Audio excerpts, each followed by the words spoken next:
So welcome everybody this evening. My name is Steve Leeds. Our guest this evening for our first seminar this semester is Josh Barron, co-author of a book I'm sure you're all at this point familiar with. You may be saying, okay, so I'm a music major here. Why the heck do I care about ticketing and concerts and live music? That's not what I'm into. Well, I'm here to say that unlike it was many years ago, or not too many years ago, an artist would release a new piece of music, whether it was on vinyl, cassette, or CD, and that would be the impetus to create a demand for the artist's live performance. So an artist has revenue streams of sales of their music via CD or downloads, publishing, merchandising, licensing, and live. And the recorded music was a means to an end in that it created a demand so there would be a need and a desire for the artist to tour. Well, I'll tell you now that's turned upside down. With the diminishing sales of full-length music in the form of an album, and us now in a song economy, the demand now is for the live performance, and the CD or download is almost a lost leader. That now has changed the way an artist approaches making money, and I'm assuming everybody here is a participant in a capitalistic society and you want to get your craft out there and your music out there, but at the same time you realize you need to make a living. And so performance has now become the major revenue stream, along with the other things, the other ancillary rights, as I said, publishing and licensing. But CD sales or download sales are incremental and almost lost leaders. You notice that Prince, when he toured, was providing a CD with the ticket. Prince in England gave away his album on the front cover of a newspaper. So again, the CD now is viewed as a loss leader. So that's one of the reasons why I think we all should be concerned with the live music component that now exists and has taken a much more of a front seat, if you will, in the business as a way to generate income. So hence, I thought this book certainly captures historically as well as currently the status and what's going on in the live music industry. I would assume most of you, by a show of hands, have been to some sort of live performance or musical event in the last couple of weeks. Would that be fair? In the last 30 days, all of you have been to some event or something? Yeah, would that be a fair statement? Okay, so obviously everybody's a participant. So my guest, Josh, is the co-author of this book on Ticket Masters. Not necessarily referring to Ticketmaster, but Ticket Masters. Just a little bit background you should know about Josh. Any of you familiar with Relics magazine, R-E-L-I-X? No jam band enthusiasts here? Any jazz fans? Okay. So Relics is a magazine, dare I say, that delves in the jam world? Yep, we started just about 40 years ago, basically out of the Grateful Dead parking lot scene as a forum for tape traders. The Grateful Dead were one of the first bands to allow people to tape their concerts for free, which we now see as obviously a big model in the music industry as a way to promote your music and spread the word and to encourage people to buy your albums. But they were one of the first bands to do that. And Relics was created as a forum in which to connect these people, because they would put in their snail mail addresses and say, hey, can you send this show? I have these shows. If you send me these shows, I'll send you copies of this show, and so forth. So that's how it started. We certainly cover a lot more besides just jam bands. We have the Black Keys on our cover right now. Before that, we had Warren Haynes. Then we had the Meters on the cover. We had My Morning Jacket. We had Rome on the cover, which was the project with Danger Mouse, Nora Jones, and Jack White. We had Yo Gabba Gabba on the cover. And we cover everything from electronic to bluegrass to hip hop to jazz to world. Pretty much everything except mainstream pop music, country, and classical, and maybe hardcore rap and death metal. So, Josh has been there as editor-in-chief for probably about a decade. And I guess you still are involved with WFUV? Yep, still do Music reviews. reviews? Yep. And he's a West Coast guy, so let's be nice to him. He attended the UC at Santa Barbara. He's an English major. He moved here about 12 years ago to the East Coast. I guess I didn't realize this. You interned at Rolling Stone. I did, yeah. So, so Josh was kind enough to come out here tonight and talk to us a little about the book, which I know most of you have touched on parts of it at least, if not looked it over. So the one thing in the book, it does set the stage, and if you were historically interested in the ticketing live music entrance fee business, does a darn good job about that in the first few chapters. I'm sure those of you who are responsible for those realize that. But I guess it all gets traced back to, what was it, in the 60s? A fellow, was it 1966? Some guy named Jack Quinn. Is he the guy who really started the concept of changing the way tickets would be made available to the public? He was one of them. You know, I think it's interesting that computerized ticketing really started on Broadway, and you know, it's hard. I certainly never thought of computers as existing in the 1960s, but they did, and they were, you know, massive. You know, they didn't do a whole lot, but, well, they did, but, you know, compared to today, but he did, and they started to apply this technology to making tickets available to hotels, to people that were out of town, and also as a way to equitably distribute tickets, because, you know, there was already, you know, people scalping tickets, and they found this to be an effective way to get tickets into the hands.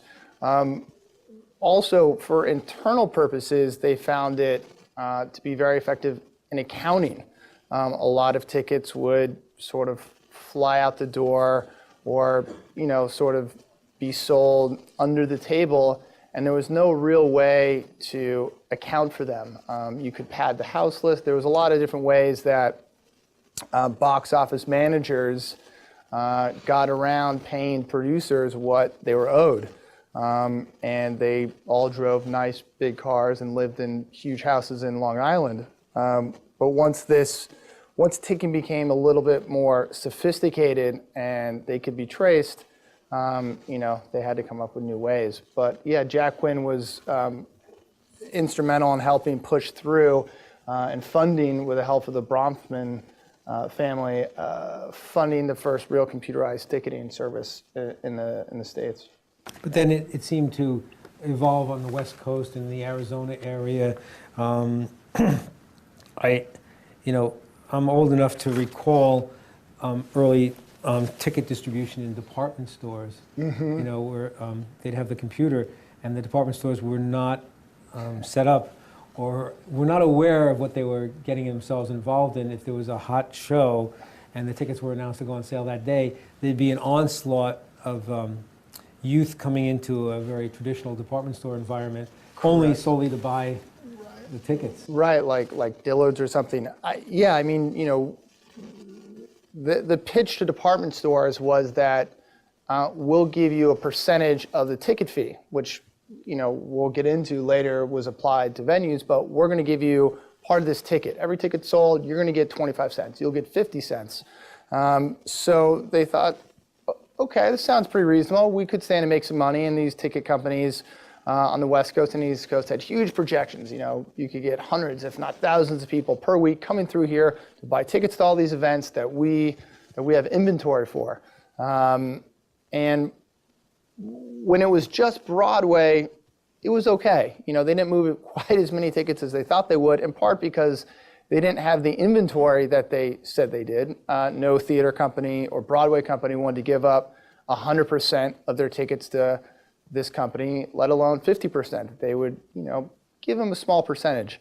But once rock concerts came around, it definitely changed. As Steve said, part of the problem, not a problem, but what they weren't anticipating was that the crowd that rock concerts would attract. Now, they designed where they put the ticket, I guess it was really like a ticket desk. They put it all the way in the back of the store with the thought that people buying tickets would walk all the way through a massive department store and perhaps hopefully buy something that they saw on display. Well, you know, when you have hundreds of kids coming to try to buy tickets for a Led Zeppelin concert, trampling through your store, disturbing your patrons, possibly breaking things, you know, it's not great. Furthermore, the people working the ticketing desk, you know, they had little interest in rock music. You know, for a long time, they thought it was a complete fad, that rock music was not here to stay, it would come and go. And so they could maybe be on their lunch break, or they're sort of this nice old little lady that, you know, dealt with Broadway tickets, never dealt with the Beatles or the Who or whoever might be coming to town. And, you know, fans were not necessarily real willing to be patient with these types of folks and these types of circumstances, I guess. I recall there were certain, yes, back then there were record stores or head shops that actually had a computer outlet. And you could actually call the guy up and go, hey, when it opens tomorrow, could you pull off 4 tickets for me? So, you know, and hold them, I'll be there later that day. And if you, you know, were fortunate enough to have that friend, he would, like, you know, before he opened the store, he'd pull off, you know, reams of tickets for his friends or better customers, which I guess, well, I don't think he was marking it up, kind of was like pre-scalping, you know, sort of not fair, considering the light of things, but right, I think that did happen. An early instance of, you know, people getting in front of, you know, real fans or other people's right to try to access those tickets. But what's interesting before computerized tickets is that you said, you know, these record shops would sell tickets, but they were hard tickets. So, you know, people would drive around and jump off, well, here's 50 tickets to you, and 50 tickets to you, 200 to you, 200 to you. And they didn't have a real good way of accounting. So then, you know, they'd call in the morning, well, how many tickets you got left? You know, I got 50 left. Well, how many tickets you got left? I got 20. And so, you know, you'd have to do these ticket counts in the morning, and it was very hard for promoters sometimes to have a real accurate assessment of how well a show is selling. So if this particular outlet sold out in this part of town, then you know, get tickets from this guy and put them back over there and so forth. And with computerized ticketing, it was a lot easier to keep track of things. But, you know, it also in some ways made it, I don't know if it made it easier to get a hold of tickets, but, you know, it was, I guess one of the points we make in the book is that since the advent of actual tickets, there have always been people trying to get access to those tickets ahead of everyone else. Even in the time of Charles Dickens, people were scalping tickets, and it became a real problem. And of course, well, there's a couple of things. One, any of you go to a department store and upscale, say Nordstrom's. You can imagine in Nordstrom's having a ticket outlet in the middle of the store and people just coming in there just to buy their tickets. I mean, it would create quite a scene. I guess one of the bigger issues with the word scalping is there's no national law about it. It's left up to the sovereignty or the decision of each of the states how they attack that. So you know, there are certain states that are more lax and will allow that, the markup of a ticket beyond its face value to a certain extent or not. And other states, it's totally illegal. So it's fascinating how you got guys who can set up offices in one state and be selling and buying tickets in another state. Yeah, I mean, the scalping laws are tough because a typical situation, particularly living in a tri-state area, you could have someone living in Connecticut who bought a ticket for a Yankees game selling to someone in New Jersey. So, you know, where do those laws fall? And for a long time, you know, scalpers just said, screw it, you know, no one's gonna come after us. This is a relatively benign transgression, and we're gonna do it until someone tells us we can't or someone, you know, arrests us. And so, particularly, I mean, this might be getting a little ahead of ourselves, but, Ticketmaster bought a ticket reselling site called Tickets Now. The other their biggest competitor was StubHub, which was bought by eBay. StubHub, Ticketmaster played fair and tried not to cross state lines and intercommerce issues. But StubHub essentially said, no one's going to come after us. And if they do, we'll take them to court. And if we lose, we'll pay a couple $100 million. It doesn't matter to us. It's a drop in the bucket. And Ticketmaster eventually said, you know what? Okay, they're going to keep doing this and making hundreds of millions of dollars while we sit behind. We need to do something. So they effectively lobbied a lot of states to repeal their state scalping laws to allow them to legally do so. But New York is actually an interesting case in that you guys have all, I'm sure we'll get into it, probably heard of something called paperless ticketing. And it is illegal in New York State to only sell paperless tickets. You have to offer a fan the ability to purchase either a paperless ticket or a hard ticket or a ticket that can be transferred with ease. The issue is that if you buy a paperless ticket, which is supposed to thwart scalping, it's tied to your name and you cannot transfer it very easily. And if you do, it's associated with a fee and you have to show proper ID.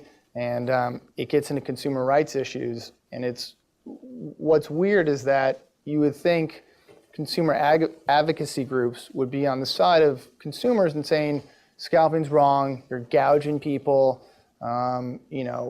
let people have fair access to tickets. All these ticket scalpers are, sending these automated bots and buying up all these tickets and we can't get access to them. Then we have to pay hundreds of dollars online and, this is BS.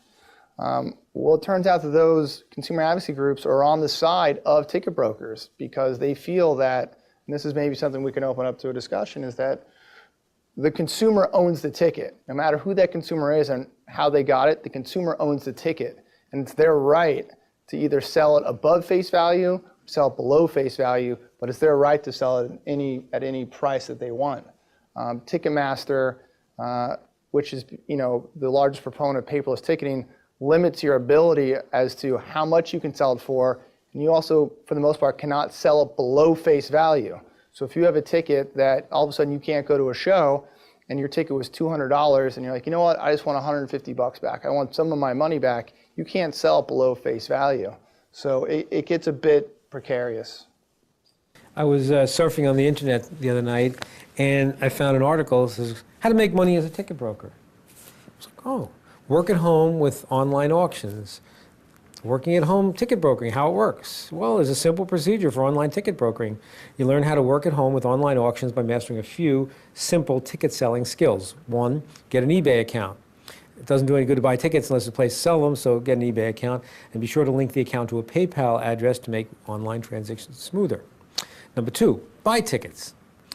Things start to get a little tricky when it's time to buy tickets, but what will people pay for? What's a good price? Spend some time looking at other ticket brokers on eBay, get a feel for the prices and for what's in demand, and start scouting potential ticket sales. Ticketmaster is a good place to look to start purchasing tickets.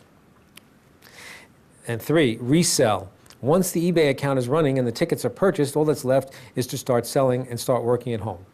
Post the item, set a reasonable starting price, and be sure to set the expiration date well before the event actually takes place.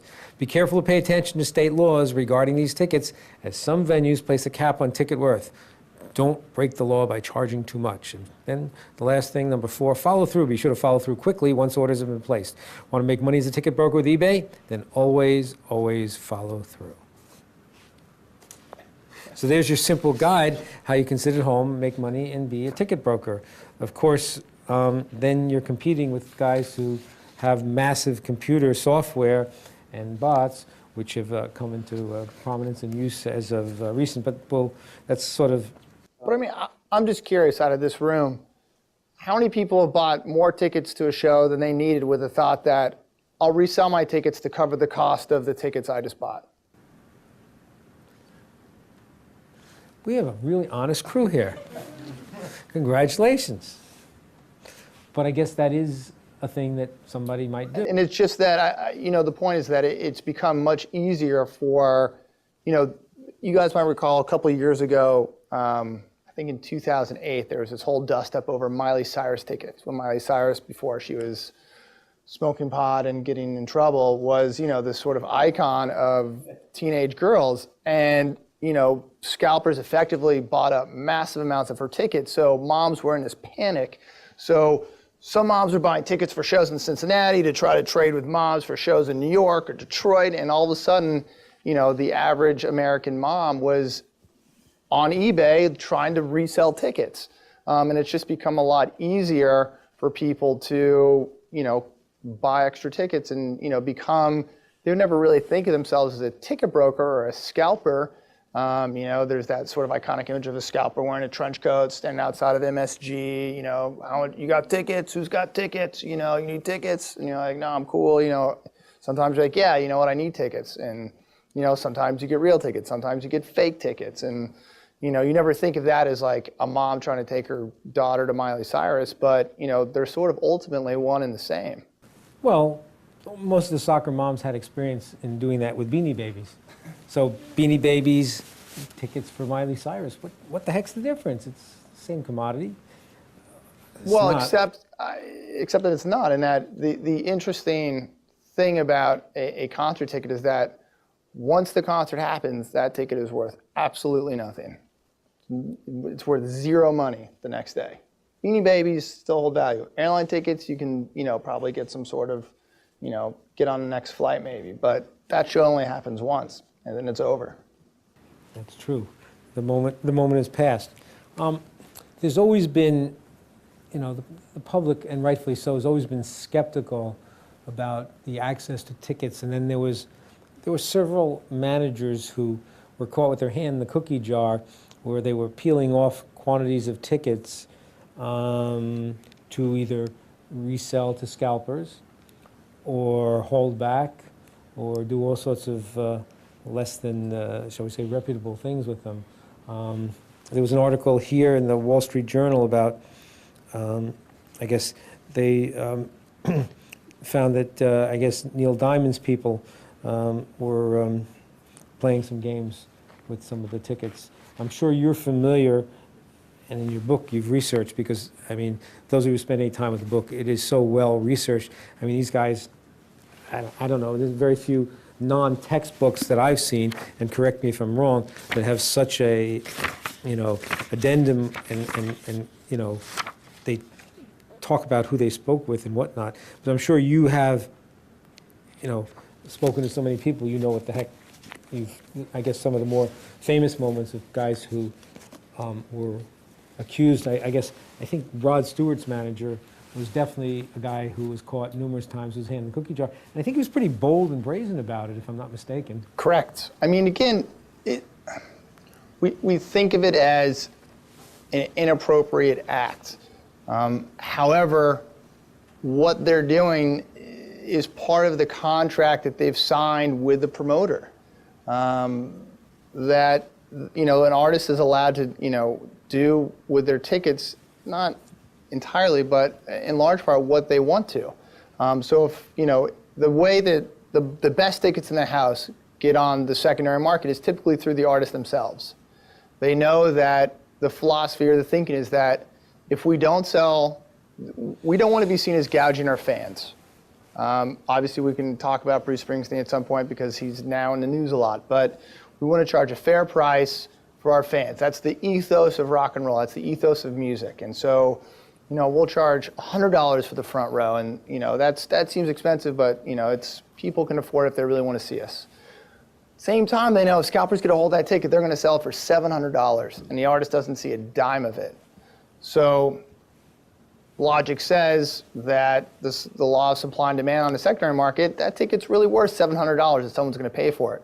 So why shouldn't I, as an artist, get some of that money? And because I don't want to be seen as greedy, because that's not cool, I'm going to have my manager sell them to the secondary market directly. We won't sell them for $700, but maybe we'll sell them for $350 each instead of $100, and we're going to make some of that money that we think is rightfully ours. And it's hard to argue with that. Well, you're assuming the artist is aware of that transaction, that the manager's not doing that on his own. I mean, correct. And I, for the most part, I think artists are well aware of the fact that it's certainly at a level of a Neil Diamond or a Rod Stewart. The other person that co-managed Rod Stewart was a gentleman involved with this management was a gentleman named Randy Phillips. Randy Phillips is the head of AEG, the second largest promoter in this country behind Live Nation. They're responsible for. But in a court of law, it's innocent until proven guilty. One could argue that Rod Stewart is so removed from the day-to-day nuts and bolts that he was not aware that Randy actually was doing something like that, or Neil Diamond is so immersed in his day-to-day, stuff that he's like. Right, and they'll feign that. Here's the other big concept of the book. The true monopoly in music is the artist. There's only one Rolling Stones. There's only one Madonna. There's only one Jay-Z.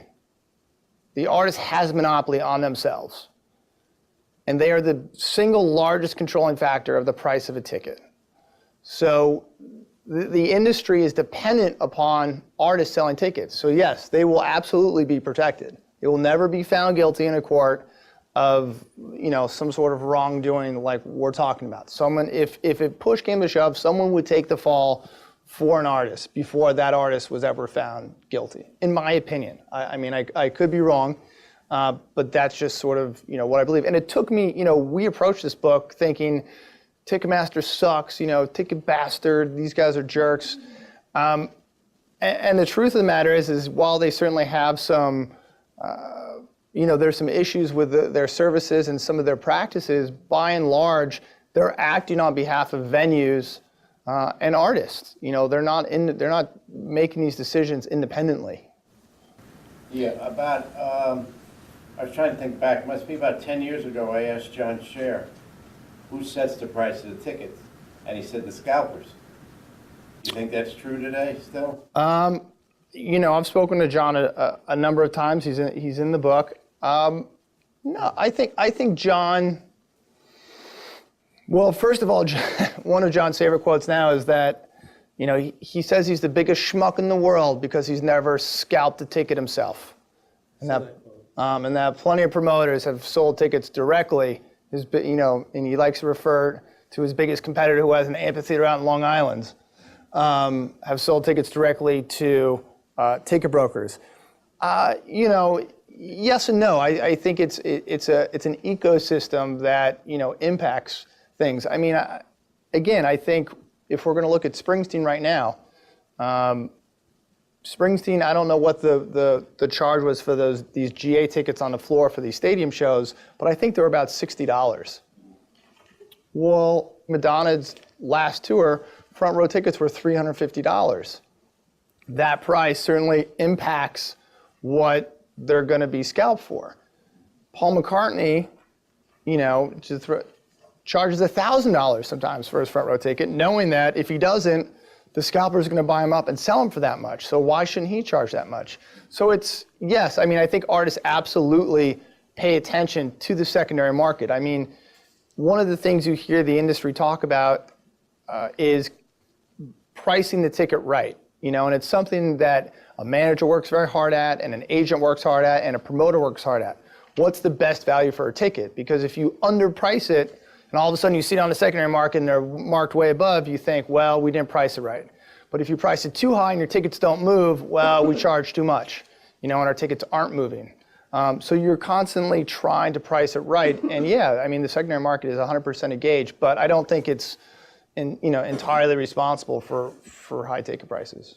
It plays to the quote that I was told is that the problem with Bruce Springsteen is he doesn't charge enough for his tickets.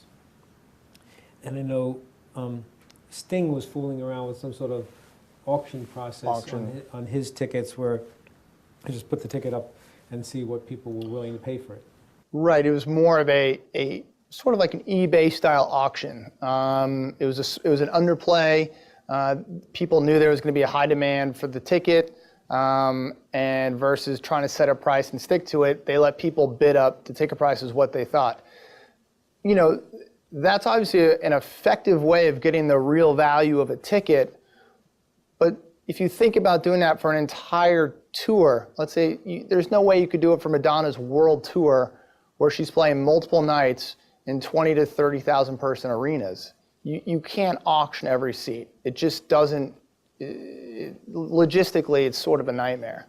And moreover, I think as a manager and a promoter, you want to know almost instantly how your sales are doing. So, could Bruce have charged more for his tickets? Sure. But, and he was criticized for not, because it, was going to create a frenzy among scalpers wanting to buy tickets. I personally believe even if Bruce had charged more for his tickets, there still would have been that frenzy for people trying to scoop them up and sell them on the secondary market, because it's Bruce Springsteen. There are very few artists that remain at that level that can do stadium shows, or, I think he's only doing 2 nights at the Garden. But he could certainly do more nights at the Garden if he wanted to. And he very well, they could release a 3rd show. A lot of times that happens. They have a hold on one night and they let, see how the first 2 go, then they drop the 3rd. So There was an article in San Jose, of all places. So tickets went on sale there at what's called the HP Pavilion for Springsteen shows. And the pavilion allegedly seats 19,000. And according to reports, the actual number of tickets that were sold at face value were somewhere between 5,000 and 6,000, and that the rest of the other tickets were held back. And then, of course, the name calling goes back and forth, and where Ticketmaster says we don't hold back more than 10% per the artist's request. And what they're saying is the real issue of the scalpers are using illegal means to sell tickets, using bots to grab all the tickets online, which then doesn't allow regular folk like you and I to go online and play the game organically or really. But well, I think one of the other issues, what I thought you were going to say, is there was a similar issue to a degree with some Taylor Swift tickets a couple of years ago, and it was in Nashville. And again, it was a big arena, let's say 15,000. And what came to light was that, let's say 3,000 to 4,000 were actually only available to the public. So what happened to the rest of the tickets? Well, it wasn't necessarily scalpers. When you look at what the artist gets to hold back for their friends and family, what the record label gets, if you do a promotion with Amex or Citibank for a pre-sale, that can easily be a couple thousand tickets right there. You have your fan club, that could be a couple thousand tickets right there. You have your venue holds, you have radio promo. The tickets go right out the door, and so what you're left once the general on sale to the public goes on, you're trying to get it less than 25% of the venue. In one of the comments in Amazon about the book, somebody suggested that perhaps you could, and I don't know if you have the information to do it, break down the cost of a ticket and what percentage goes to whom and where. Do you have that kind of information in your brain right now? Some of it. Would you be willing to share it? It really depends who the artist is, and there's so many different variables. But let's take a big artist that's going to play an arena, whether here in Jersey or New York, and it's an A-level artist like Madonna. Chances are that Madonna is getting anywhere from 90 to 95% of the ticket. 90 to 95% of the ticket. You'll hear promoters say that the concert business is a small margin business. It used to not be this way. When Steve talks about going to shows back in the day, seeing Zeppelin, The Who, etc., those splits were either a flat fee to an artist, then it went to 50-50, then it went to 60-40, the artist getting 60%, the promoter getting 40, and 70-30. A big step was 80-20. This outrageous step was 90-10. I mean, that was sort of this threshold. I can't believe this has happened. And that happened probably, 15 years ago now, maybe even longer, 20 years ago for big artists. And now they're getting 95%. And it's tough for promoters to say no. What happened was that promoters had to find new ways to make money because they were no longer making it just from the ticket. So in part, that's where you saw the escalating price of your beer, of your food, of your facility charge, of your parking fees. That's all going to the building because an artist is asking for a large amount of the ticket revenue. If the artist asks for significantly less, you can believe that you would be paying less for all those other concessions. It's also part of the reason why you saw a proliferation of amphitheaters in the 80s and certainly in the 90s. Amphitheaters were very cheap to build, relatively speaking, compared to an arena. Promoters could own them outright, and they could also make a huge profit on the concessions. There are artists out there today that get 100%, if not more, of the ticket. Jimmy Buffett. Why does Jimmy Buffett get 100 to 105% of the ticket? Because the promoter knows that Jimmy Buffett's fans drink like a bunch of fish. And they're going to sell a ton of alcohol. Their alcohol sales are going to be through the roof, the best all year, hands down. And the ticket, and they have receipts to prove it, and so they willingly give away 100 to 105% of the ticket to an artist like that. And so, what's left of that 5% will go, it'll go to the building, it'll go to the promoter. Oftentimes, those are the same person or the same entity. Sometimes they're different. They used to be a lot different, but now with the consolidation of the industry, they're often one and the same. And yeah, I mean, that's... So a promoter, kind of at the mercy of the act, here's what I want. I want 90, 95%, and you get the 5%. Or I'm going to pay you a flat fee of $20,000. If you don't agree to it, it's okay, because I'll just do it myself or go directly with the building. And I know that some of the bigger bands just do that. They cut out the middleman. They don't need a promoter. Bruce Springsteen doesn't need somebody to promote his concert. He can just go to a building and say, I want it on this night, and I'll give you X percentage. Yes, that can happen in certain instances, and you have to be a level of band to be able to do that. You have to be a Bruce Springsteen-like entity, but the middleman is sometimes the agent, which is the classic sort of middleman in this transaction, that the agent works on behalf of the manager who contracts with the promoter. Then there's the promoter in the building, which was often a separate contract. But you saw some of this in the Pearl Jam case, where they can't go to a building because that building is a Ticketmaster building, or it's owned by Live Nation. There's a lawsuit out of Washington, D.C., led by a guy named Seth Hurwitz, who has a company there called IMP. Seth owns the 930 Club, if you guys have ever been there, or he books the Merriweather Post Pavilion. Seth argues that Live Nation has a monopoly on amphitheaters in this country, that you cannot successfully mount a amphitheater tour in this country without having to work with Live Nation, to the degree that he has a competitor that Live Nation will buy an entire tour of an artist that will play exclusively at amphitheaters. Now, an artist wants to play, when they're in DC, they have two options of an amphitheater. They have Merriweather, or they have something called, now it's called Jiffy Lube Live. Right. It used to be called Nissan Pavilion. And despite the fact that the artist wants to play Seth's venue, they're obligated to play Live Nation's venue. So push comes to shove, artist says, okay, I really want to play Seth's venue. Live Nation says, sure, you can play Seth's venue. You just have to get Seth to agree to send us a check for X amount. It's typically I think maybe about 20%. Live Nation does absolutely nothing to promote the show. But Seth Hurwitz has to send them a check for thousands of dollars because they allowed the Foo Fighters or Coldplay or John Mayer to play his amphitheater. The other thing that people will argue, taking the long-term overview, is this is the system that built that act, so they could go in there and command 95%, and they could go in there and do the show without the promoter.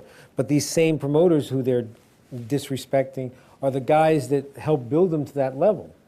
So the next time that manager has a baby act that he's going to try to farm through, and say in the case of DC, he'll want to go to Seth and say, I want my artist to play the 930 Club, which is a cool small venue. What's his incentive? I'm going to build your act like I helped you last time, and you're going to screw me, make a bucket deal with one of the majors, and bypass me, and I get none of the fruits of the labor, so why should I help you cultivate and build a system? So basically you're destroying the farm system, and there's now going to be a lack, or there's no system to develop new artists. And it won't just be for that particular artist, it's going to be where Seth will be forced into an economic position and say, I'm not taking chances on building acts unless I'm guaranteed that, and you can't have crystal ball and determine who or what. So you've really messed up a system that was built on the backs of people helping each other to develop things. So you have a couple of independent guys like Seth in DC and the guy in Chicago, Jerry Michelson. There's a couple of wild cards around the country who did not allow themselves to be rolled up in the bigger system, and they're, they get the scraps and the crumbs that fall on the floor, but they're like, why should I do this? I'm only going to get, I booked you two in this dump in Buffalo as the promoter, and now when they come in, they play the big sheds and arenas, and I don't even get a ticket from the band saying, come on down and see my show. It's got to be very debilitating as far as a system. It is, and I think, he touched on a little bit, and we don't need to get too into it, but obviously the concert industry was built, was a regional system.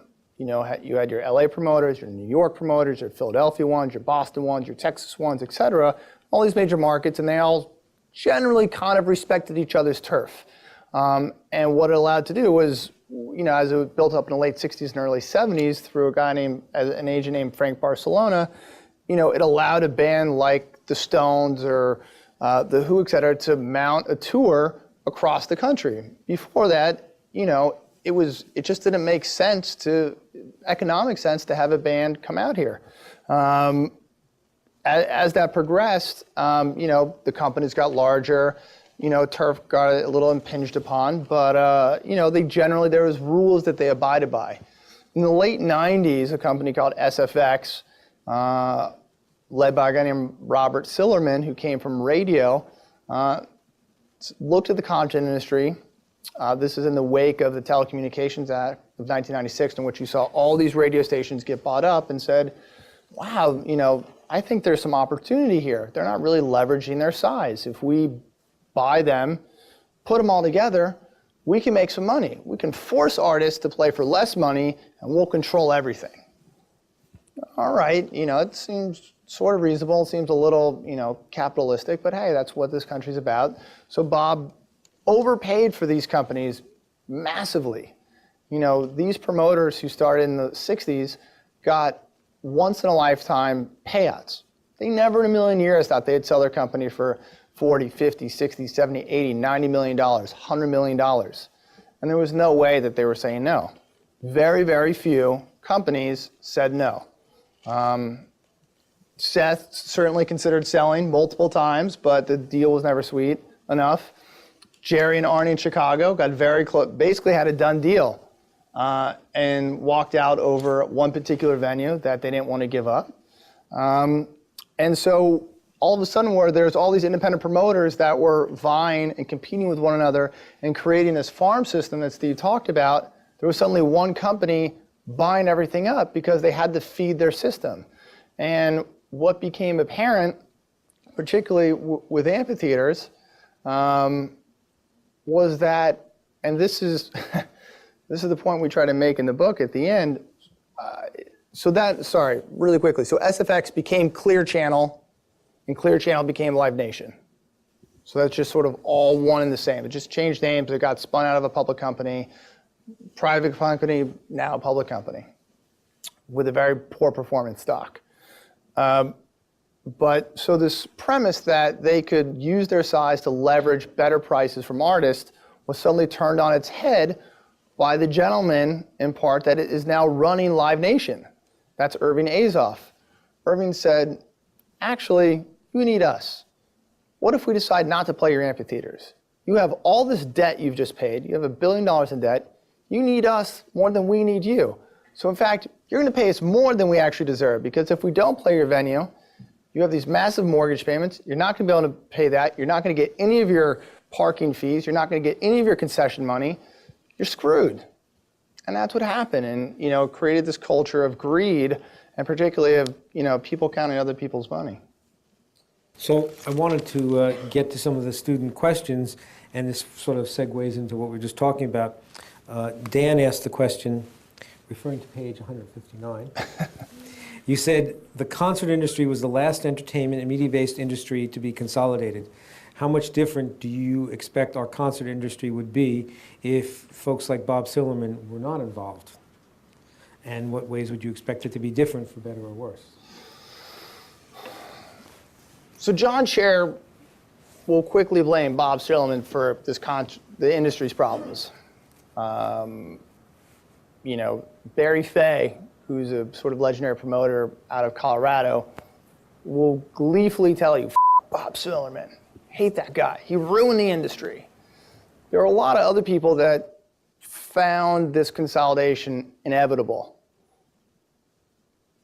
It's hard to say. I think it may not have been one company, but I think it was headed toward consolidation. You started to see that in the Southeast, particularly with a company like Pace. You saw that a lot with a company like Cellar Door. If any of you are from DC or the Eastern Seaboard, you're probably familiar with Cellar Door at one point. These were big companies, same with Jam, same with Sunshine. They were getting pretty big, and I think there would have been more players, but I think it would have gone this way. Maybe not where there's two massive players. Maybe there would have been 4 or 5. What would the end result have been? Was that part of the question?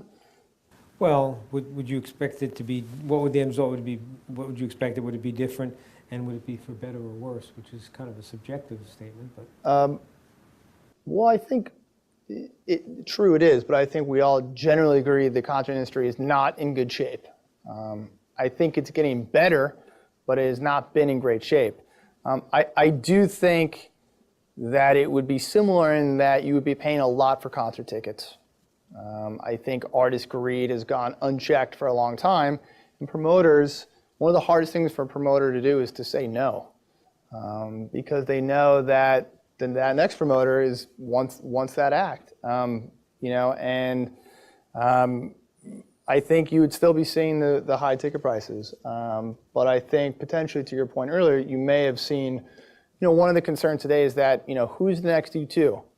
Who's the next big stadium act? Where's that going to come from? And when people look down the line, they don't see, I don't think Kings of Leon are ever going to play a stadium. Country is its own anomaly, and it's an interesting one. But I don't. Maybe Lady Gaga will one day play a stadium. I don't know, but is she going to have the longevity of a Madonna, who doesn't play stadiums, plays arenas? Maybe. I do, not to get on a side note tangent, I do think it's interesting when you look at a band like the Black Keys or Arcade Fire. That was music not written to be popular. It's not necessarily played on mainstream radio, and yet they're filling arenas. So that does have some hope there, but it took a while for those bands to percolate up and to, become, arena level acts. But I think there would be more of them if there was not as much consolidation. And the word consolidation is synonymous with Sillerman, because I don't think anyone was surprised when he did this with the concert. I think they might have been surprised at the rapid nature he was able to get everybody to give up. This was 2 years. He transformed an industry that had spent 40 years growing, basically, and he changed it forever in 2 years. He did the same thing with broadcast stations. He bought up and consolidated the radio industry, which now, right or wrong, Clear Channel is a product of his consolidation. And then he tried doing it most recently with merchandising with but it was a weird amalgamation. He bought the Elvis Presley estate, Muhammad Ali. Muhammad Ali, Also- 19 Entertainment, which is American Idol and X Factor.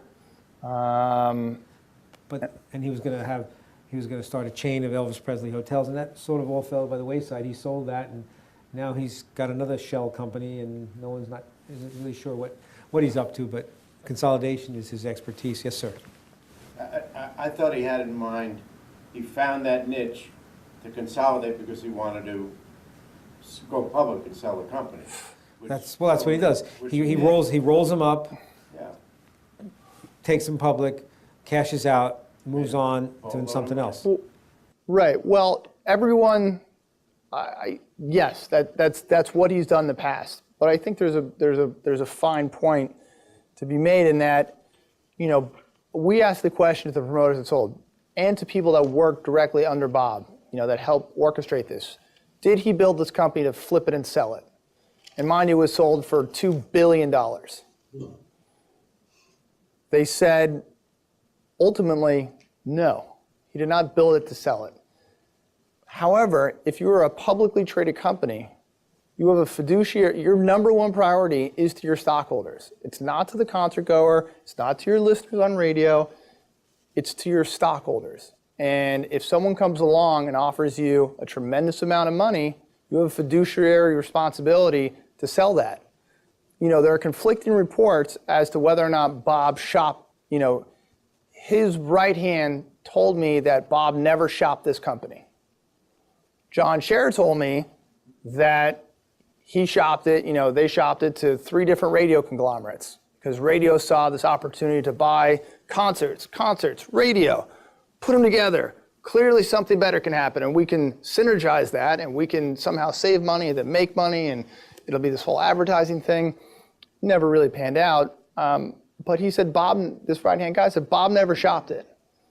And I ultimately believe him. I think it was something that he created, knowing that it could be sold at some point, but he never actively shopped it. He could have held on to it for several more years. And he didn't have to, because I think a lot of the venture capitalists were on both sides and could easily go, we can maximize here by doing this or not. So, the analogy can be drawn today. I don't know how many of you have been watching this, but now that Live Nation, Ticketmaster are one with frontline management, there's a roll-up of management companies. Where in America now, the largest conglomeration of artists are under one umbrella, under Frontline Irving Azoff, where he's basically done what Sillerman did with the concert business. He went to each of the managers and said, I'm going to buy you out. I'm going to give you X amount of dollars, and that's for good faith. When you are able to repay that in earnings, then we'll talk about a 50-50 split. And if I take the company public, you'll have stock. So it's kind of it has what's going on with management now. So between Red Light, which is Corin Capshaw's company based out of Virginia, and Irving Azoff, who's based in Los Angeles, there are some boutique shops beyond that, but those two entities really control artist management, music, of all genres in the year 2012. And if you are reading Billboard this week in particular, their power index of the most powerful people, number 1 and 2, number 1 is Irving Azoff, and number 2 is Corin Capshaw. So you're going to see what happened with the concert business has happened already in the management. I think it's happened even faster. I remember literally going to bed one night and waking up a couple of days later, and Nashville disappeared. It was like everything in Nashville that mattered was all under one umbrella as far as management. And it's so big now that they're not even sure who's in that office next door to you, which act are they controlling. So it's and it's much less transparent in some ways. You don't know, because the companies, and I think smartly, have allowed all the management at least have allowed them to keep their names. That's right. So you don't Unlike necessarily the concert promoters. Yeah. So you don't necessarily know if it's if it's part of Frontline or if it's part of Red Light, and then you find out, we're part of Red Light now. Oh, okay. And it's very hard to say no if you're a manager with 3 or 4 clients. Maybe you have one mid-level client that can squeak into arenas, if that, maybe not play rooms like Irving Plaza or the Beacon, something like that, and you have two or three smaller acts, well, all of a sudden, you know, once you're part of these big families, wow, we can put you on an open act here, you can be part of this festival, we have leverage over here, you know, and if you're not part of that family, it's very sort of mafia. Well, and then so now you have Ticketmaster, which is the #1 distribution of tickets. You have the venues, Live Nation, and you have Frontline or Irving Azoff, all under the same umbrella. So you have the entire music entertainment industry, or the better part of it, all controlled by one entity, by one individual. Smart enough to outfox even Barry Diller, an early company. So, you know, talk about consolidation. You're witnessing right now the largest consolidation in musical entertainment that's ever existed. So to change subjects here a little bit and get more people involved, Brian was referring to Chapter 2. He wanted to know why, what you thought, your opinion is why companies like Select a Seat and Bass failed so rapidly. Good question. I mean, I think ultimately a lot of them had good technology. I think what allowed a company like Ticketmaster or Ticketron to outlast them was sort of a financial sense and a financial wherewithal, or how they engineered it. I mean, Ticketmaster is a separate case altogether in that they really changed the model. But prior to Ticketmaster, you know, there was a lot of good competing technology, and you know, those companies were sometimes bought and consolidated into one another. But a lot of times it was just a result of mismanagement. I mean, I think there's been a lot of great companies in any number of different fields that failed because of mismanagement, more or less. They could have been great. But just a quick note on Ticketmaster. There used to be fees on tickets, even before Ticketmaster. I think we make the point that it was with Bill Graham and Jerry Seltzer that, you know, Bill Graham would get 25 cents from every ticket sold by Bass Seats, I think. I think that's what is in the book.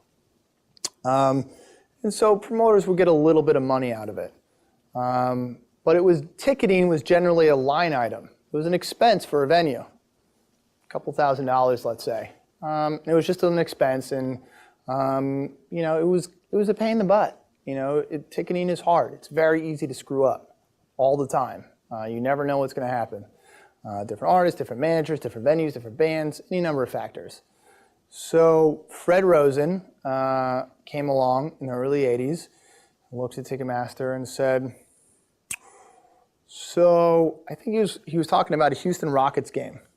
And he said, so two things. One, why are you charging the same service fee for different price tickets? So, I don't know. Well, you're charging $2 for a $40 ticket and you're charging $2 for an $80 ticket. Why wouldn't you charge more for the $80 ticket? I don't know, it's the same fee. Aren't you missing out on money? This person's willing to pay $80, this person's paying $40. You don't think they're not going to care about paying a couple extra bucks? Don't you deserve that? I guess so, Fred, I don't know. Trust me.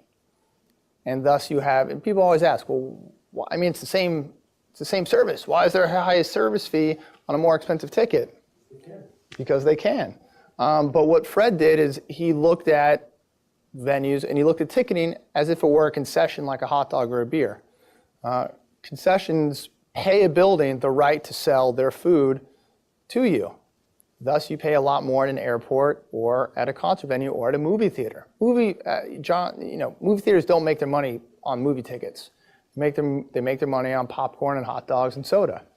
So in a similar way, Fred said to a building, we're going to give you X amount of money for letting us be your exclusive provider of tickets. Now we want 100% of your inventory. You can't sell it anywhere else, but we're going to give you all this money. And we're going to continue. After we recoup it, we're then going to give you a split of it. And all of a sudden it was this new revenue stream. It was no longer an expense, but it was a significant revenue stream that they could count on an annual basis. Particularly when you're a big venue, and it was often in news because it was a publicly funded entity, was the Meadowlands. The Meadowlands was a Ticketmaster client for years.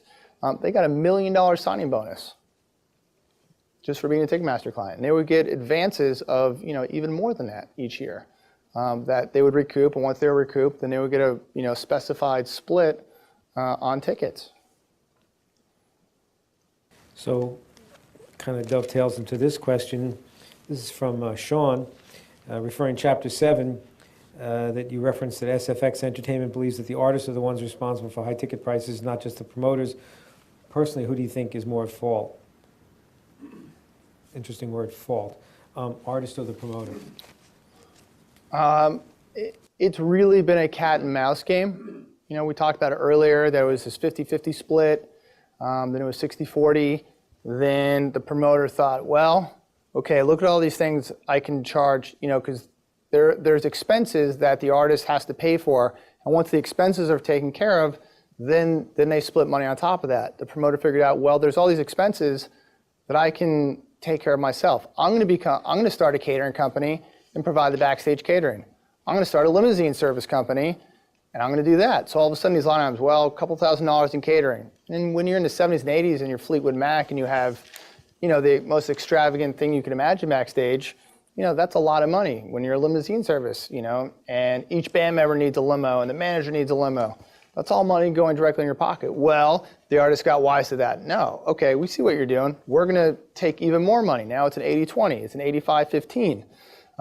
Then promoters had to figure out, well, okay, how can we do this? Maybe if we can convince this venue that, to give us this, we can get a rebate on this. And, it's sort of this game of chicken almost. And so I think they're really both at fault. But I think, here's the thing, an artist never wants to make less money the next time out. They always want to make the same amount, if not more. And you'll ask an agent this. No agent ever wants to tell an artist, well, you're going to make less money this time, particularly if it's a big artist. Because that artist knows that they can then go to the next agent who will willingly tell them, oh yeah, I got you. I'll make you way more money than the last time, no problem. And it's a very short-sighted view of just trying to do this money grab. It's one thing if you're a legacy artist and you really do have a limited number of tours left in you. I don't know how many tours Neil Diamond has left in him or how many tours the Eagles have left in them. But if you're a younger artist and you want to build a fan base, gouging your fans is not a great way to do it. But if you're a pop artist and you have a hit and you're probably not going to be around very long, why not try to take the money when you can? Because it's not always going to be there. But if you're an artist that wants to have a long career, then building a fan base that wants to come back to your shows, that wants to tell people about your shows, it takes some practice and it takes some insight, but I think you can do it. I mean, you look at a band like Pearl Jam or certainly Springsteen, they've time and again tried to charge their fans what they deem to be a relatively reasonable amount of money, whether it's $40, $60, so people can come back to those shows. People can afford to buy a t-shirt. They can afford to buy your CD. They can afford to join your fan club. It's not just about that one concert. So into that conversation, Kelly asked, I think you sort of answered this, but does the ancillary revenue for food, beverage, parking all go to the venue, or is there a split with the promoter and the artist? It all goes to the venue / promoter. So Live Nation now owns most of the buildings it promotes within. There's a few exceptions to that, but by and large, within this country, they own the venue. So they're taking all of that. It's rarely split. Again, but like in the instance with the Jimmy Buffett situation, if an artist knows that they're going to generate a significantly higher amount of alcohol sales, then they can, request a higher percentage. Like Leonard Skinner definitely gets a lot of higher alcohol sales. And you know that? I've not been, I mean, I've Right. just, No, that's no, there's certain things that you can assume. Okay, a little different perspective here. Samantha asked, StubHub, to her seems like scalping just online, but what makes it legal versus reselling tickets on the streets? Good question. I think you're technically allowed to resell tickets on the streets. It's an issue of distance and proximity to the venue. Don't quote me on that, but I feel like if you try to sell a ticket, 5 blocks away from the Garden, you're not going to necessarily get hassled by the cops. But if you're selling it directly in front of the Garden, that's against the law. There's like a proximity issue. It is, StubHub is exactly that. It's legitimized or put a nice face on ticket scalping. They are also the company that came up with the term secondary ticketing, secondary market, to get away from the term scalp, because scalping is not the nicest word. So yeah, it is exactly that, and they generate a lot of money from it. The secondary market is a $4 billion industry, and it shows no sign of getting any smaller. Though potentially with the advent of paperless technology, of artists doing a lot of their own, you've seen a lot of this VIP programs, VIP offerings, and what they're calling dynamic pricing, which is, basically modeled on the airline industry. Price is dependent upon how far out from the actual event you purchase, where your seat is located, demand for the concert, and some other factors. Speaking of paperless, Derek is asking a question, what do you think is the future of secondary ticket services? To me, the idea of paperless ticketing is going to take longer than anyone thinks, and as well as a way to just slow down scalpers and secondary ticket dealers. So what do you think about the future? I think some people are they're open to the idea of paperless tickets. We interviewed a gentleman named Mark Geiger, who heads up the William Morris Agency's music division, for the chapter in the paperback, which will come out in April. And, Mark relayed a funny story. He's got some kids, and he represents Adele. Adele was the hottest show last year. And he went to his kid's soccer game, and all his dad's like, "You screwed us, man." I said, what are you talking about? He's like, "We're not getting sex from our wives for a long time because we couldn't get Adele tickets." And, Adele had done a paperless ticketing show.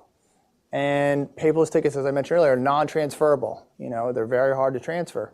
And these guys are all in different businesses. They're not in the entertainment business, and they can't necessarily be sitting at the computer at 9 a.m., okay, go. So, they hear about a show, a couple days later or closer to the event, they realize they can go, they've gotten the babysitter, whatever it is, and they're willing to pay $500 a ticket, whatever it is. They no longer have that option.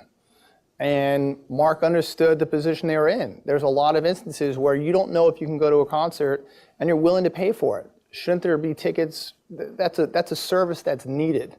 And he said, I don't know what the solution is. They're still figuring it out. So maybe, Springsteen just tried to do it. He offered some of the seats paperless, but left some of them open to a general on sale. Maybe you just offer the best seats in the house are paperless. Maybe what AEG announced, which is actually pretty interesting, we haven't talked about, I don't know if this is for all the shows, but for big in-demand shows, name whatever superstars you want, it's a lottery.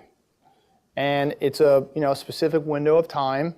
You put in your credit card information, you put in whatever, and it's a lottery. And it's open, that window's open for a couple days, so there's not this huge rush to try to get into a ticket queue. And, maybe you get tickets, maybe you don't, but they felt that this is a more equitable practice than trying to have the common, concert-goer compete with bots, compete with ticket brokers that are trying to scoop up as many tickets as possible. We didn't talk about VIP ticketing like Shelley Lazar has. Now, would that be an option for the soccer dads who were looking to appease their soccer mom partners? It's possible. I guess we should explain what Shelley Lazar has done. I mean, Shelley Lazar kindergarten school teacher, right? was a kindergarten school teacher, I think up in the Bronx, then became a principal. Shelley sort of fell into the concert business and fell into VIP ticketing, and started doing what was called friends and family ticketing for Bill Graham, whose clients were the Rolling Stones, Paul McCartney, biggest bands in the world. And, she would try to help out, and she would inevitably get a little scrap of paper, put this person on the list. Here's a matchbook, here's a napkin, it was very disorganized. And Shelley said, you know what, this is too much, I can't handle it. I'm gonna formalize this. I'll be the person that handles these tickets. You submit a list to me, you have them give me a call, here's my phone number. I don't want these scraps of paper anymore.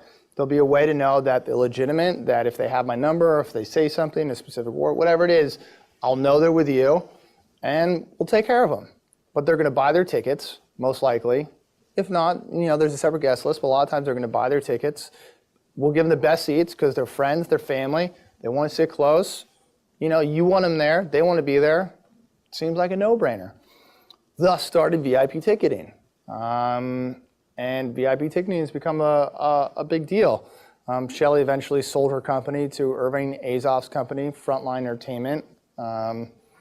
And she's still part of it today. But VIP ticketing has taken on a lot of different forms and different ways, and it's a way that artists see to capture some of that money that they see going to the secondary market.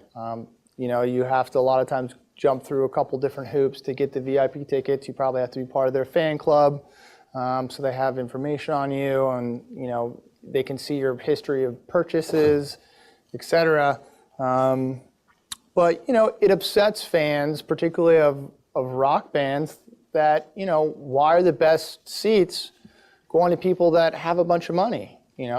If I'm Joe Smith and I'm a mechanic and I love the Who or I love the Stones, and I don't have tons of money, but I'm willing to pay $100, but there's no way I can get a front row ticket or a good ticket for $100. You're going to sell those VIP tickets for $500 to a bunch of people that don't even like your music, haven't followed them as long as I have, haven't supported you, don't love you like me. That sucks, That's not what rock and roll is about. And so it's caused some conflict. And a lot of artists, some artists do it, some artists don't. It just depends. Same thing with the World Series. The fan that's been there all season now can't buy the World Series tickets, and the guy from somewhere who jumps in at the last minute, and the fans complain.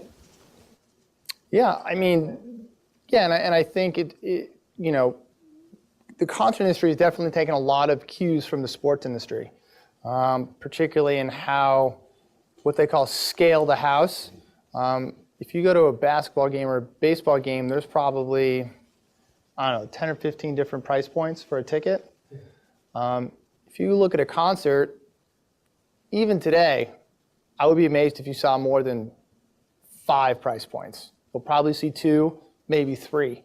And it's still perplexing to me why they don't scale it more.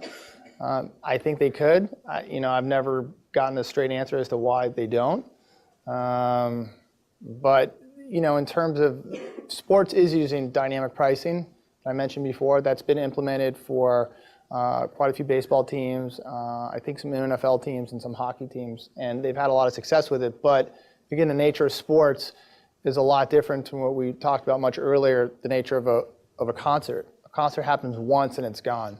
Sports is, multiple games, it has a season, it's in the same building, and the dynamics are just a bit different. There was a gentleman back there in the New York Yankees hat, yeah. Seeing if there was a stadium where there were about 15,000 tickets and there was about 5,000 for public, do you think those ticket prices should be raised in order to get more money towards persons in the concert? So just so I understand the question, if it's a big concert and out of the 15,000 tickets made available to the public, only 5,000 were made, out of 15 total, 5 were made available to the public, should they have a higher ticket price?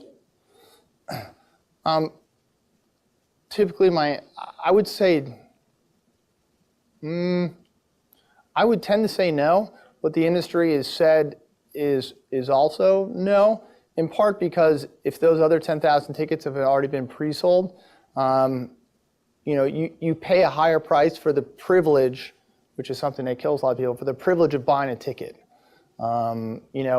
It was rather audacious at one point that there was like a fast pass that Live Nation was selling that you could pay $5 to get your ticket ripped that you already paid $200 for.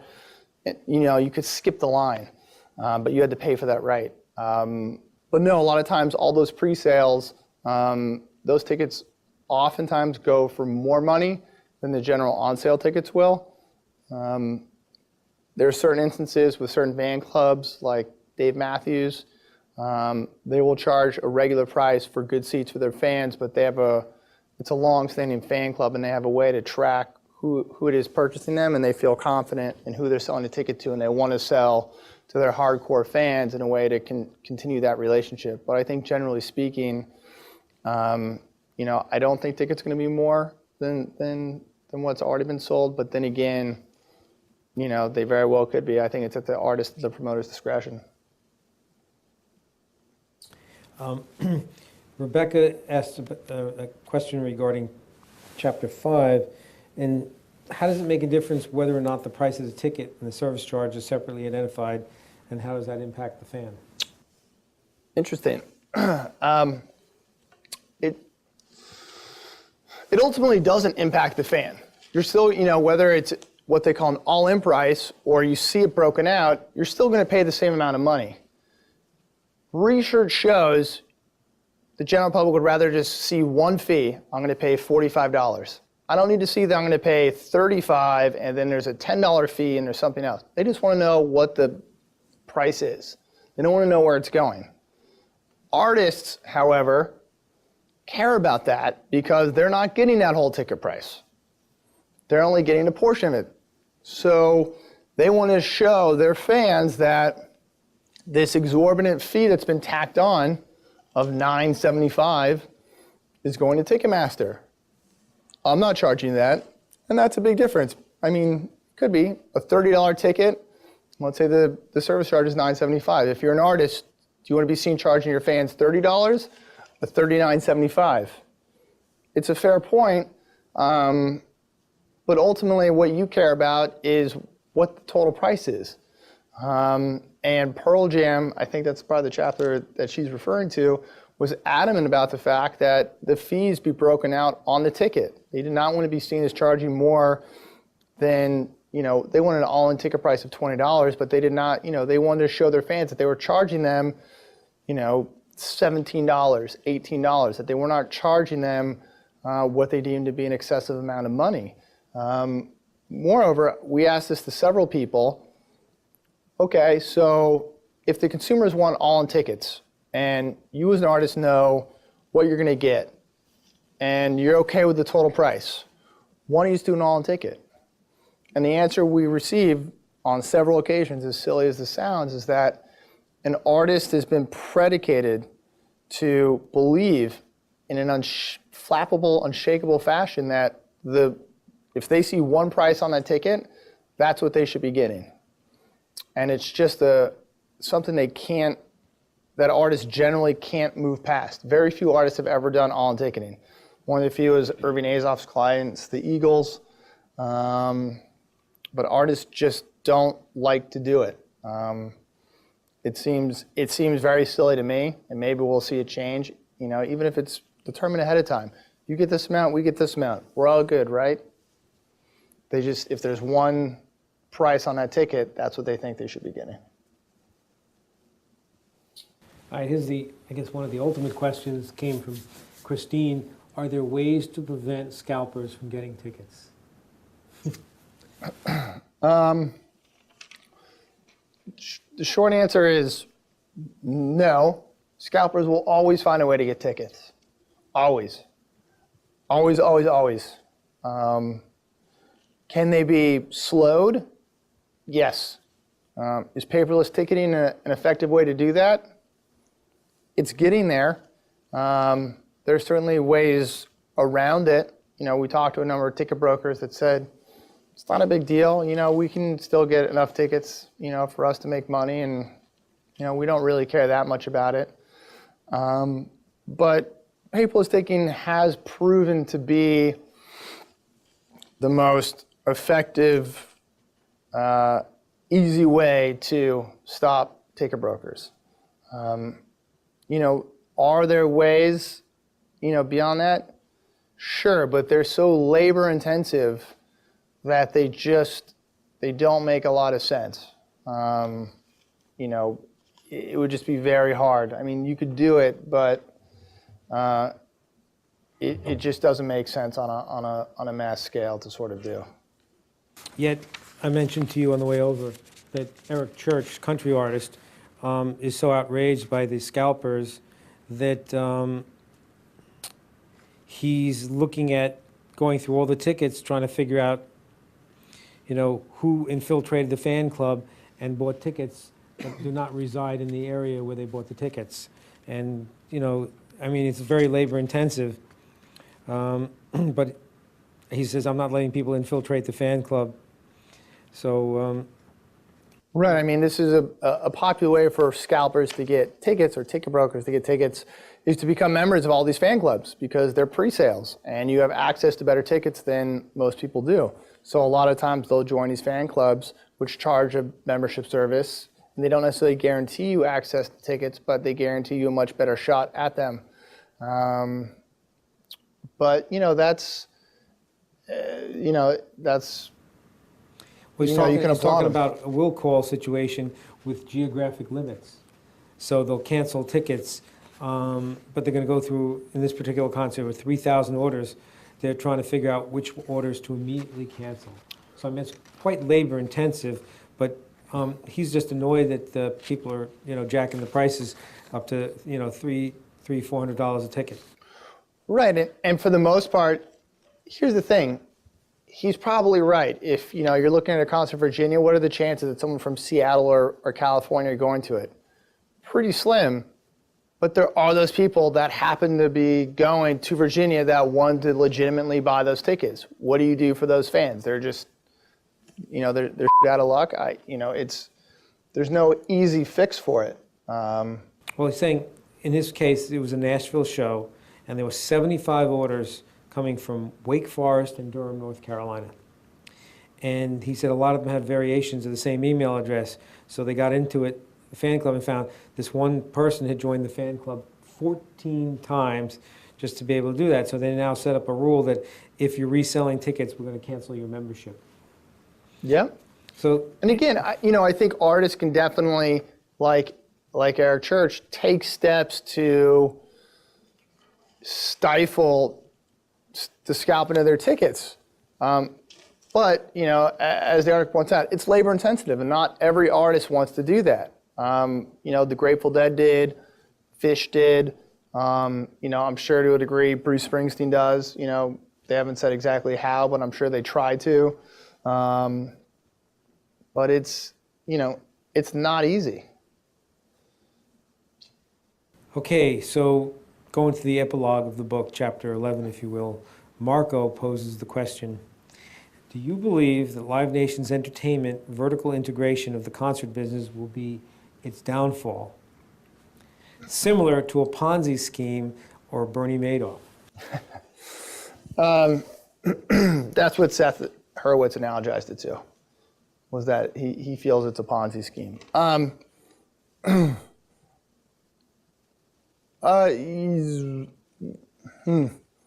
to answer?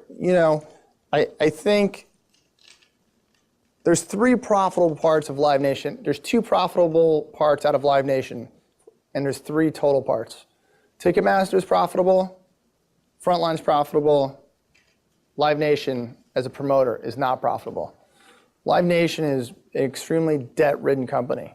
While they continue to pay their executives a very fair wage, they have not posted profits as a company. They're nearly $2 billion in debt. And, they're able to just sort of tread water because what's appealing to the concert industry about Wall Street people like Silverman is that it's a cash business. It's a lot of cash flow, and that doesn't happen in a lot of other businesses. Think about it.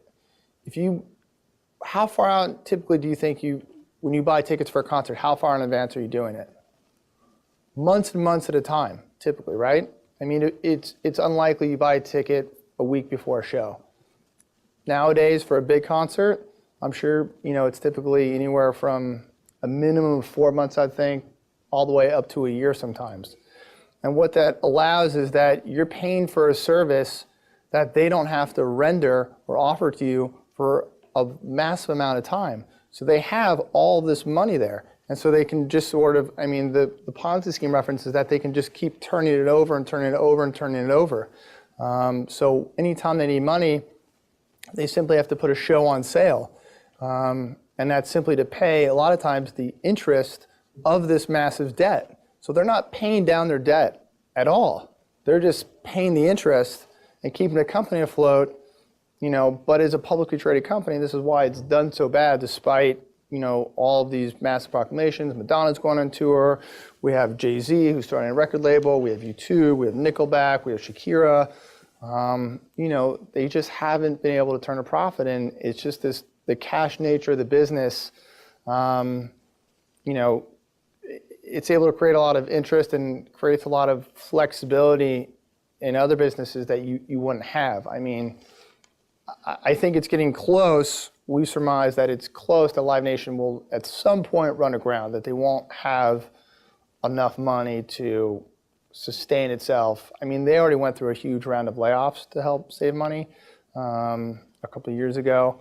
But I think the promotion component could be its downfall. But I think the Frontline and Ticketmaster components will be just fine. I got a question. And percentage-wise, Randy Phillips does much better. We don't know that because AEG is a privately held company.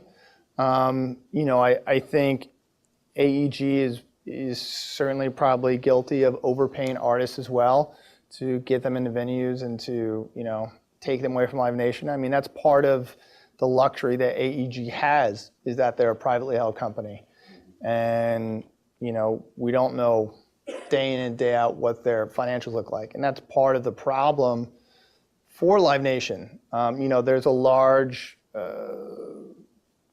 people think that Live Nation is going to go private, that either Frontline portion or the Ticketmaster portion is going to buy out the Live Nation portion, or a separate company will buy out the whole thing. And once Live Nation's private, they could potentially become more profitable because they're not as exposed as they are now. Because it's out there. That's how we did our research. We could look through all of their SEC filings and find out exactly what their debt is, what they're paying certain things, what executives are getting paid. That's out there for all these public companies. Yeah, it's pretty intimidating to look through all this stuff and figure out what's what. And we certainly had to ask people for some help at times to, okay, so if this means this and this number's here, what's this number mean? And there's definitely a couple, huge light bulb moments where we just thought, wow, that's what's happening? And that's just all in a public document? That's crazy. I think I was referring to, you do know the percentage of sellouts AEG promoted shows versus Live Nation. So, and start to, you don't know what Randy paid, obviously. Right. But you do see that in terms of the, what's out there in terms of public knowledge, it looks like he's doing much better, choosing. Yeah, AEG is ultimately more selective in what they choose to promote and what tours they choose to buy, because they simply don't have as many buildings with a need to fill them. You've noticed that Live Nation has started to sell off buildings that they don't really deem viable anymore. Don Law in Boston, for instance, has bought back some of his buildings. Michael Rapino has said that they'll probably sell off a number of their amphitheaters that are underperforming, and they'll probably come down to about 15 amphitheaters total. They have about 25 to 30 right now. But yeah, It appears that way, that AEG is doing better, but I think better is ultimately a relative term. Better to what? Amanda asks, the solution to the scams of record labels has been the rise of DIY recording artists. Along the same lines, do you think in order to avoid the scams of Live Nation, the solution is for artists to boycott arena tours and instead play in small, independently run venues? Good question.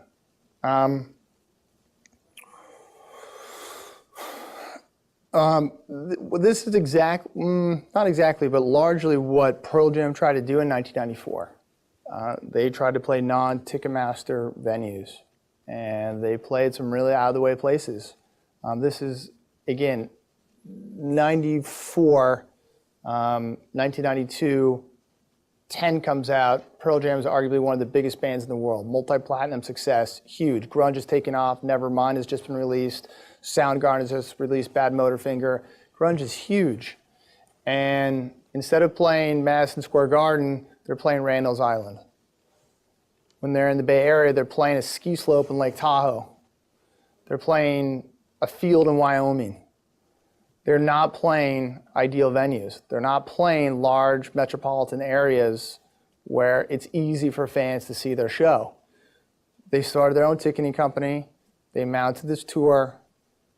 It was successful, but they weren't, it was hard, you know, and they weren't necessarily playing these legendary venues, and they weren't ultimately, to some degree, serving their fans. You know, over a principle of, say, $5. Would a fan rather go out to Randall's Island and spend $25 or spend $20 and go see them, $25 to see them in Madison Square Garden or $20 at Randall's Island? I think most fans would be willing to pay a little bit more to see them in a better venue. And that's ultimately what they decided. But I think to the, you know, another part of the question is that I think bands, I think there are a number of different services out there that make being a DIY band a lot easier than it was a number of years ago when, for instance, Pearl Jam did it.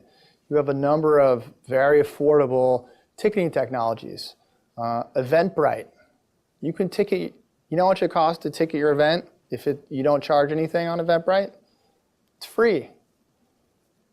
You can throw a keg party and have a list, and it's free. You can throw a keg party and charge $5, and they're going to take 75 cents from that.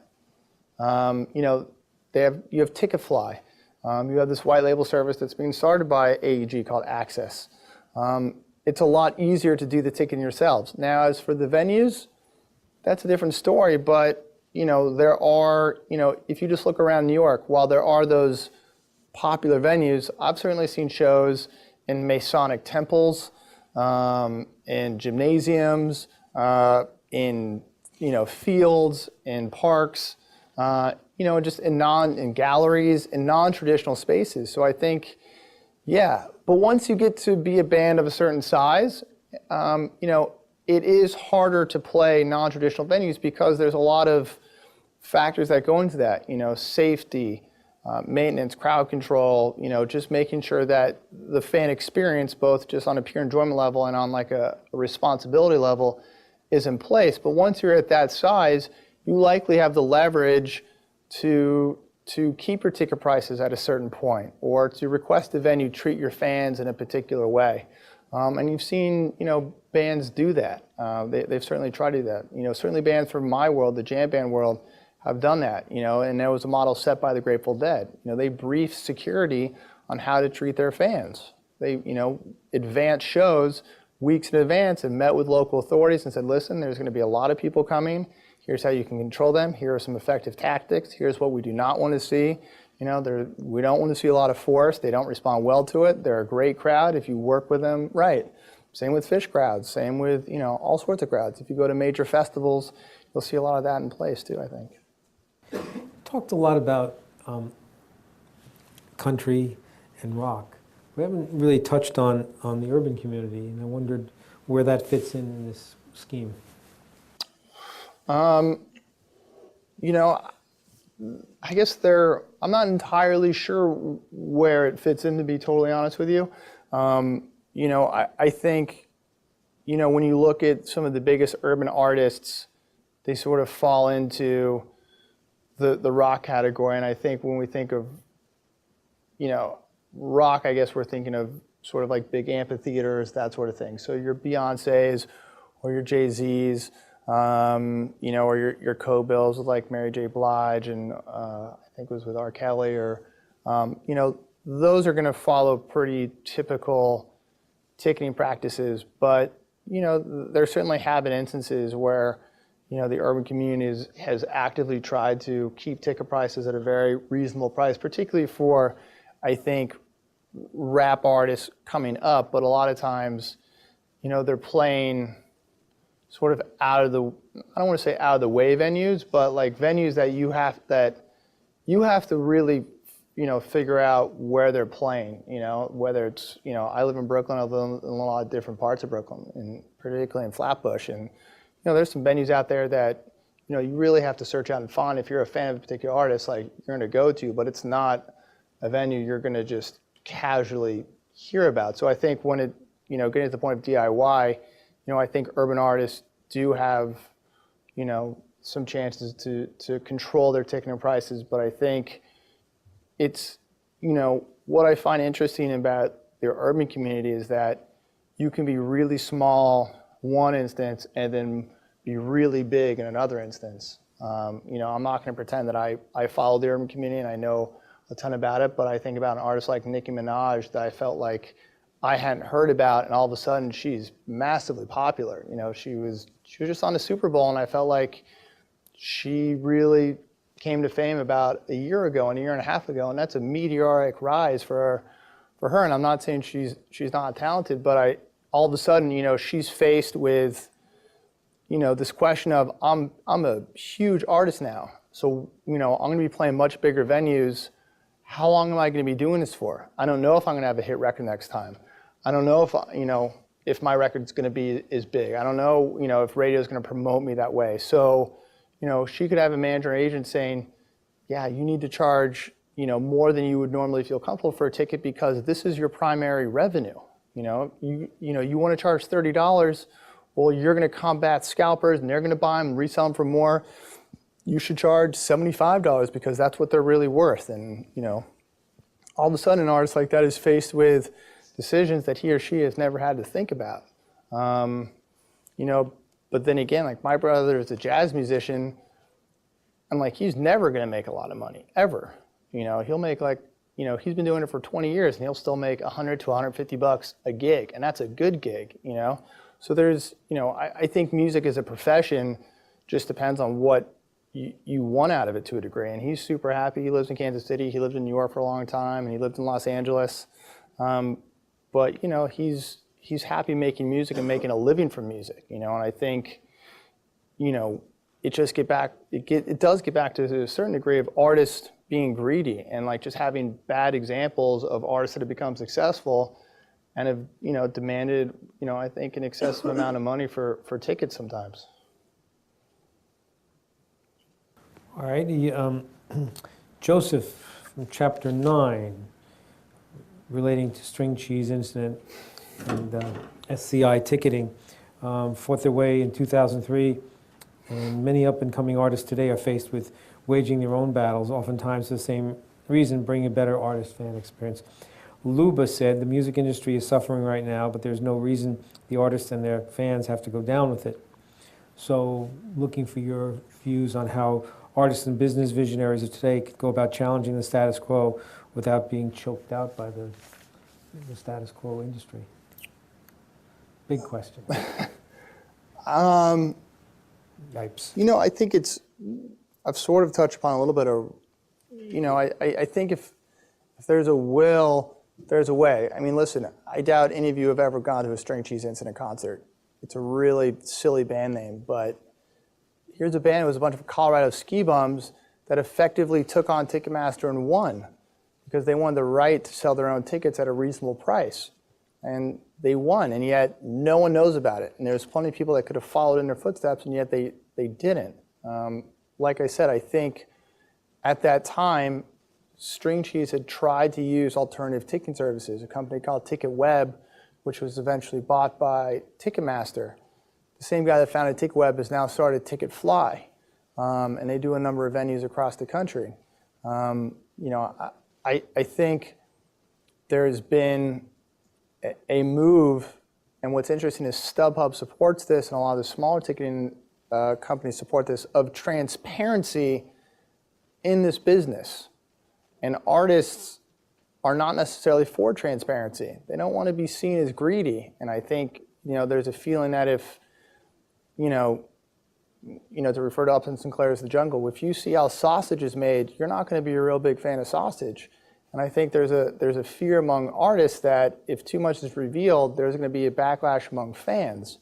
We make the point, and I tell people all the time, if you're, the single biggest thing you can do if you're upset about ticket prices is not buy a ticket. Every time you buy a ticket to a concert, even if you're like, man, this is so expensive, I can't believe I'm paying this much money to see this person. Every time you buy a ticket, you're telling that artist, that agent, that manager, that promoter that it was a fair price. If enough people don't buy tickets to a concert, you can believe that the next time that artist comes to town, those ticket prices are going to be less. And, it's very, music, entertainment is such an emotional, visceral, subjective thing. You want to experience it, and it's hard to say no to it. But, if you vote with your wallets and you vote with your feet, I think you really can get some results. But, I just, I think there is a greater transparency coming, but I just, how much will ultimately be revealed? I don't know. I mean, and a lot of it has been revealed, and the public hasn't done anything. And they're like, oh, okay. The Wall Street Journal talked about the head of Live Nation Entertainment, who we were talking about earlier, Irving Azoff. He manages Van Halen, who's now out on tour, dropping an album this month. Last time he went on tour, he met with the biggest ticket brokers in the country. Ticketmaster and Frontline were legitimately considering buying even more ticket brokers, met with them, devised a plan to give them some of the best tickets in the house for a specific fee, and to see how it went. And if he deemed it went well and it generated enough money, he was going to buy them. They generated over $1 million extra of revenue that went directly to the band and working directly with ticket brokers. And this is the guy that runs the biggest entertainment company in this country. And no one did anything about it. Like, no one was really outraged. They just said, well, I guess that's just what happens. So again, I think transparency is going to help, but at the same time, I don't know. Maybe it's because of the Wall Street Journal and it didn't trickle out to the mainstream. I'm not sure. Well, I think the book you co-authored certainly helps bring that to the foreground for people who are curious and want to know, what's behind the curtain or how sausages are made. So the book really has done an incredible job at that. Anyone takes the time to really read it, because you guys really did an amazing job researching it. In the limited time we have left, I just wondered if any of you had any questions you might want to ask that you hadn't thought about before we started the conversation a little while ago. I want to give anyone an opportunity who might want to add something or contribute or ask a question. Everybody's satisfied? Everyone knows how sausages are now made? I mean, I'm just curious, do you think people should be able to charge the amount of money they want for a ticket once you have it? Do you think you own the ticket? And do you think there should be limits put upon how much you can resell a ticket for? Anybody want to answer that? Yes, sir. I personally think it's really, like, the whole secondary market thing, I think it's really unfair to the fan. I think it's really unfair to the artist. Because, like, especially when we're talking about an artist-fan relationship, like, if for some reason, I don't think I ever would, if I ever paid $300 to see a show, I want that $300 to be in the artist's pocket. I want to enable that artist to keep doing what they're doing. I don't want to enable somebody with a really fast internet connection to do what they're doing. I'm a fan who's really working hard to support this artist. So I think the secondary market is kind of unfair to both the fan and the artist, because you want to empower each other. Point. So if you knew that in reselling a ticket, an artist was going to get, let's say, 50% of what was above face, would that be a solution? I mean, again, I think the person who doesn't really deserve any money in this equation is the person with the fast internet connection. If you're not ticket brokerage and artists, if you're not of it, I don't really understand why you're getting money. I don't really understand what you deserve my hard money going to. All you're doing is like, you're really stealing a ticket from somebody who really wants to go to the show. It's like if somebody bought up, I mean, it's like if somebody like stole your share and then they're paying like saying, oh, like come take it back.